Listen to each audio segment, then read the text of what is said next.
day. My name is Shannon Butuan from BSM1B. So today, I'm going to assess a cardiovascular system. Equipment to be is the status quo. So first procedure, assess the client's physical and psychological aspect before and during examination. Allows healthcare provider to gather complete data about the client's health status. Ma'am, kamusta po ang pakiramdam niyo? Okay lang po, ma'am. Wala po mga sakit dito banda sa akin, ma'am? Wala po. Thank you. Next, review the body areas to be examined. Health examiner or healthcare provider identify which part of the body is to be examined systematically.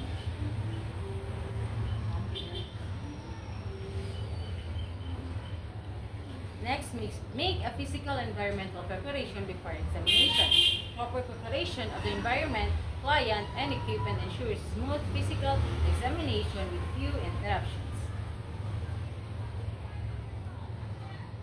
Next, gather and take the health history of the client. Inquire for any health disease. To have a comparison with previous illnesses and present health condition. Ma'am, nagkaroon na po ba kayo ng sakit sa puso before? Wala pa po, ma'am. Sa mga pamilya niyo po relatives, meron po ba? Wala naman po. Thank you. Next is conduct a physical assessment of the abdomen using the 4 scales in assessment. First is the inspection, palpation, percussion, and auscultation. To assess, determine, and identify abnormal findings in cardiovascular system. So, let's proceed to assessment of the heart using inspection and palpation. So first, simultaneously inspect and palpate the precordium for the presence of abnormal pulsation, leaps or hits. Locate the valve areas of the heart, the aortic, pulmonic, tricuspid, and mitral. Normal findings should have no palpations and no leaps or hits. Abnormal findings have pulsation noted and diffuse lift or heave, indicating a large or active right ventricles. So this is the pulmonic, the aortic, tricuspid, and the mitral. Next, inspect and palpate the epigastric area at the base of the sternum for abdominal aortic pulsation. Normal findings have aortic pulsations. Abnormal findings have rounding abdominal pulsations.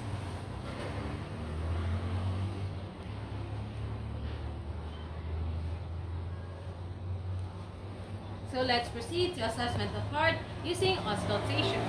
First, auscultate the heart in all 4 anatomic sites, in aortic, pulmonic, tricuspid, and mitral.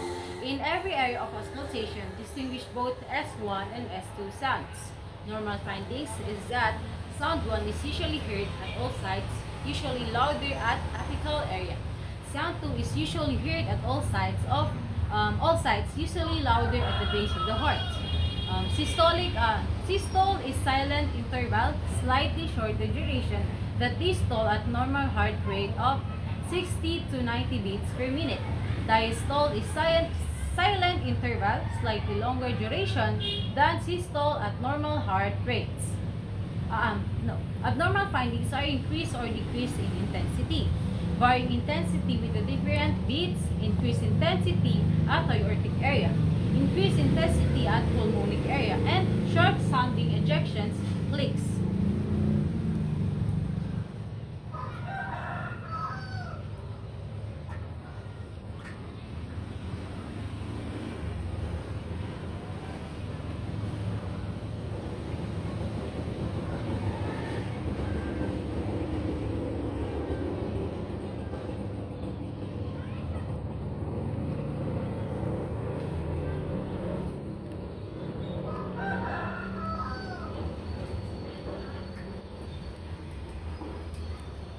So let's proceed to the assessment of carotid arteries. So first, palpate the carotid artery one at a time using extreme caution. This ensures adequate blood flow through the other artery to the brain. Ma'am, upo muna tayo, ma'am. Tingin tayo dun, ma'am.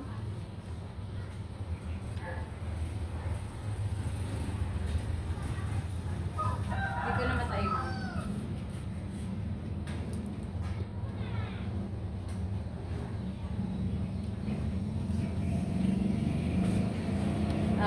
Abnormal findings are symmetric pulse volumes.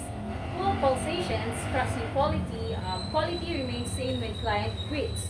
Carries head and changes from sitting to supine position. Elastic arterial wall. Abnormal findings are asymmetric volumes, possible stenosis or thrombosis. Decreased pulsation may indicate impaired left cardiac output.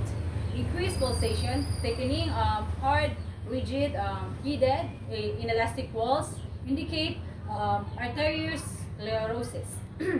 Then next, auscultate the carotid artery at one at a time.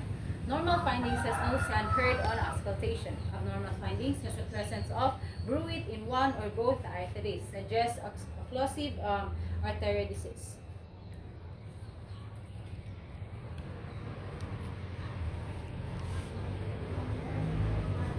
Ang tingin tayo dun, ma'am?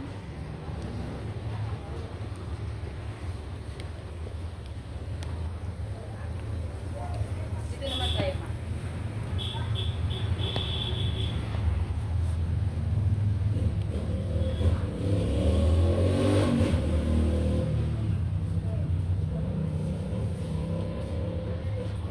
So let's proceed to assessment of jugular veins.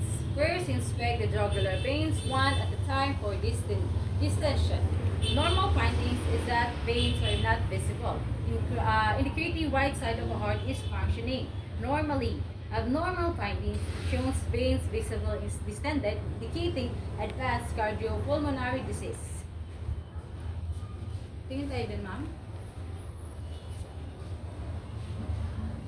Dito naman tayo, ma'am.